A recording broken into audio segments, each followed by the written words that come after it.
Right, now for the real final chapter, the Iron Man's challenge. There was no time to be wasted. The Iron Man allowed himself to be taken to pieces, arms, legs, body, head, all separate, so each part could be flown out to Australia on a different airliner. He was too big to be flown out in one piece. At the same time, a ship sailed from China loaded with great iron girders, and another ship sailed from Japan loaded with fuel oil. The Iron Man had ordered these. The girders and the oil and a team of engineers were unloaded on the beach of northern Australia near the Spacebat Angel Dragon's neck. Then the Iron Man's parts were landed at the same spot, and the engineers fitted him together. He stood up on the beach and shouted his challenge. "Sit up!" he roared. "Sit up and take notice, you great space lizard!"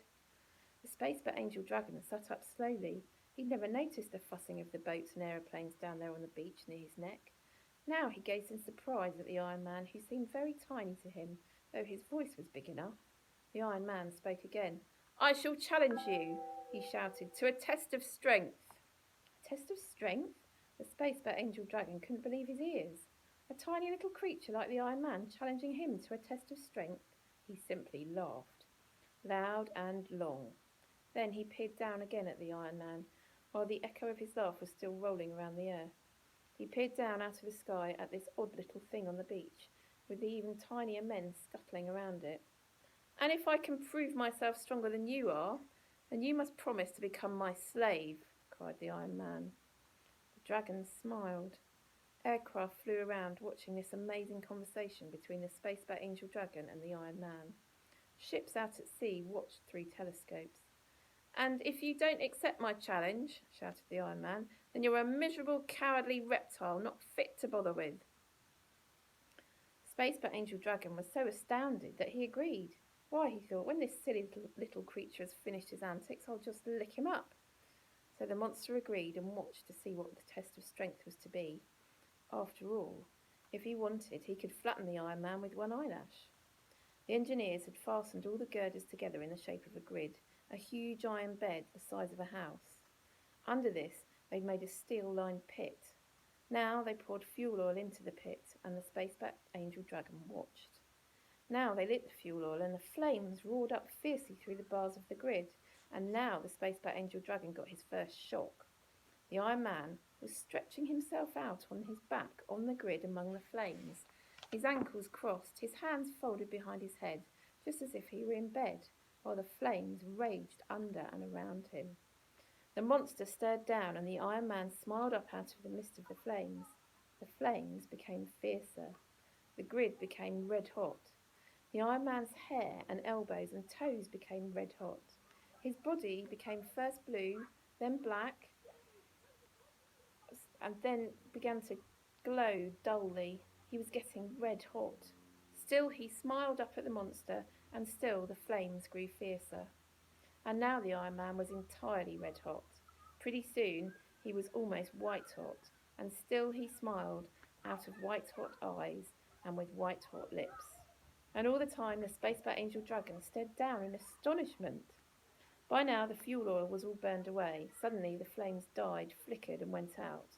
The white-hot Iron Man sat up, stood up, got stiffly off his glowing bed, and began to walk to and fro on the sand, cooling. He cooled slowly. He went from white to orange, from orange to red, red to black, as he walked coolly, swinging his arms. Now at last he spoke to the monster. "If you can't bear to be made red hot like me, then you are weaker than I am, and I have won, and you are my slave." The monster began to laugh. "All right," he roared. "Build the fire and I'll lie on it." He laughed again. He knew the Iron Man couldn't build a fire the size of Australia, but then his laugh stopped. The Iron Man was pointing up towards the sun. "There is the fire for you," he shouted. "You go and lie there. Go and lie on the sun till you are red hot." The monster gazed up at the sun. He felt strangely cold suddenly, but how could he refuse? "All right," and off he set. With slow, giant wing beats, he lifted his immense body off the earth and flew slowly up towards the sun while the whole earth watched. Slowly he covered the distance, getting smaller and smaller as he went. At last he landed, a ragged black shape sprawled across the sun. Everybody watched, and now they saw the monster begin to glow. Blue at first, then red, then orange. Finally, his shape was invisible, the same blazing white as the sun itself. The monster was white hot on the sun. Then they saw him returning, a blazing shape tearing itself off the sun. This shape became red as it flew. It was writhing and growing larger. Slowly, once more, it became the black bat-winged shape of the dragon, flying back to earth, down and down, bigger and bigger, cooling as he came until bump! He landed, this time much more heavily than before, on Australia. He landed so heavily that all over the world bells tumbled out of church towers and birds' eggs were jarred out of their nests. The monster stared down at the Iron Man. But it was hardly the same monster. His horns drooped, his face was wizened and black, his claws were scorched blunt, his crest flopped over limply, and great ragged holes were burned in his wings. It had been terrible for him on the fires of the sun, but he had done it, and here he was. The fires of the sun are far, far hotter than any fires here on earth can ever be. There, he roared, I've done it. The Iron Man nodded, but his answer was to signal to the engineers. Once more they poured oil into the trough under the grid, and once more they lit it.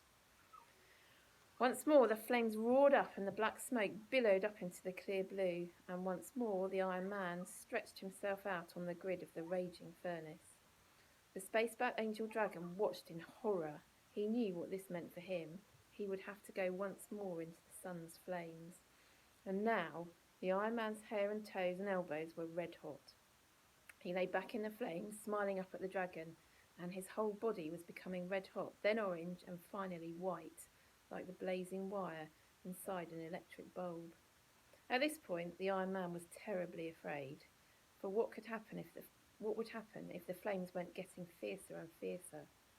He would melt. He would melt and drip into the flames like so much treacle, and that would be the end of him. So even though he grinned up at the dragon, as though he were enjoying the flames, he was not enjoying them at all, and he was very, very frightened. Even the engineers who were hiding behind thick asbestos screens over a mile away along the beach felt the hair singeing on their heads, and they too thought that it was the end of the Iron Man. Perhaps they'd poured in just a bit too much fuel oil. But at that very moment, and the very second that the edge of the Iron Man's ear started to melt, the fuel oil was used up and the flames died. The engineers came running down the beach. They saw the red-hot Iron Man getting off his fearful bed, and they saw him moving to and fro on the sand, cooling off. At last, the Iron Man looked up at the dragon. He could hardly speak after his ordeal in the flames. Instead, he simply pointed towards the sun and jabbed his finger towards the sun as he gazed up at the monster. That's twice, he managed to say. Now it's your turn. The monster did not laugh. He set off up from the earth, beating his colossal wings, writhing his long, ponderous body up into the sky towards the sun. Now it was his turn, and he did not laugh. Last time had been too dreadful, but he went. He couldn't let the Iron Man win. He couldn't let the Iron Man of the earth beat him in this terrible contest. And so all the telescopes and cameras of the world watched him flying into the sun. They saw him land among the flames as before. As before, they saw his great ragged shape like an ink blot sprawled over the centre of the sun. They saw him begin to glow red, then orange, and at last they could no longer see him. He and the sun were one blinding whiteness. He'd done it again. But was the sun burning him up? Had he melted in the sun? Where was he? No, here he was. Here he came, slowly, slowly down through space, much more slowly than before. His white-hot flying body cooled slowly to red as he came, and as he grew larger, coming nearer, he finally became once more black. And as the black shape flagged its way down through space until, bump, heavier than ever, he landed on Australia. This time, the bump was so heavy it knocked down certain skyscrapers, sent tidal waves sweeping into harbours, and threw herds of cows onto their backs all over the world. All over the world. Anybody who happened to be riding a bicycle at that moment instantly fell off. The spacebat Angel Dragon landed so ponderously because he was exhausted, and now he was a very changed monster. The fires of the sun had worked on him in a way that was awful to see. His wings were only rags of what they had been. His skin was crisped, and all his fatness had been changed by the fires of the sun into precious stones, jewels, emeralds, rubies, turquoises, and substances that had never been found on earth. And when he landed, with such a jolt, These loads of precious gems burst through the holes scorched in his skin and scattered down onto the Australian desert beneath. But the Iron Man could not allow himself to pity the Spacebat Angel Dragon. He signalled to the engineers. "Round 3, he shouted, and the engineers began to pour in the oil. But what was this? An enormous woofing sound, a booming, wheezing, sneezing sound. The Spacebat Angel Dragon was weeping. If the Iron Man got onto his furnace again, it would mean that he, the monster, would have to take another roasting in the sun, and he could not stand another. "Enough, enough, enough," he roared. "No, no," replied the Iron Man. "I feel like going on. We've only had 2 each." "It's enough," cried the dragon. "It's too much. I can't stand another. The fires are too terrible for me. I submit." "Then I've won," shouted the Iron Man, "because I am quite ready to roast myself red hot again. If you daren't, then I've won." "Yes, you've won, and I'm your slave," cried the Spacebat Angel Dragon. "I'll do anything you like, but not the sun again." And he plunged his chin into the Pacific to cool it. "Very well," said the Iron Man. "From now on, you are the slave of the earth. What can you do?" "Alas," said the Spacebat Angel Dragon, "I am useless, utterly useless. All we do in space is fly or make music." "Make music?" asked the Iron Man. "How? What sort of music?" "Haven't you heard of the music of the spheres?" asked the dragon. "It's the music that space makes to itself. All the spirits inside all the stars are singing. I'm a star spirit, and I sing too. The music of the spheres is what makes space so peaceful." "Then whatever made you want to eat up all the earth?" asked the Iron Man. "If you're all so peaceful up there, how did you get such greedy and cruel ideas?" The dragon was silent for a long time after this question, and at last he said, "It just came over me. I don't know why. It just came over me, listening to the battling shouts and war cries of the earth. I got excited. I wanted to join in." "Well, you can sing for us instead," said the Iron Man. "It's a long time since anybody here on Earth heard the music of the spheres. It might do us all good." And so it was fixed. The Spacebat Angel Dragon was to send his star back into the constellation of Orion, and he was to live inside the moon. And every night he was to fly around the earth, through the heavens, singing. So his fearful shape, slowly swimming through the night sky, didn't frighten people because it was dark and he couldn't be seen. But the whole world could hear him, a strange, soft music that seemed to fill the whole of space, a deep, weird singing, like millions of voices singing together. Meanwhile, the Iron Man was the world's hero. He went back to his scrapyard, but now everybody in the world sent him a present. Some only sent him a nail. Some sent him an old car. One rich man even sent him an ocean liner. He sprawled there in his yard, chewing away, with his one ear slightly drooped where the white heat of that last roasting had slightly melted it. As he chewed, he hummed in harmony to the singing of his tremendous slave in heaven. And the Spacebat Angel's singing had the most unexpected effect. Suddenly, the world became wonderfully peaceful. The singing got inside everybody and made them as peaceful as starry space, and blissfully above all their earlier little squabbles.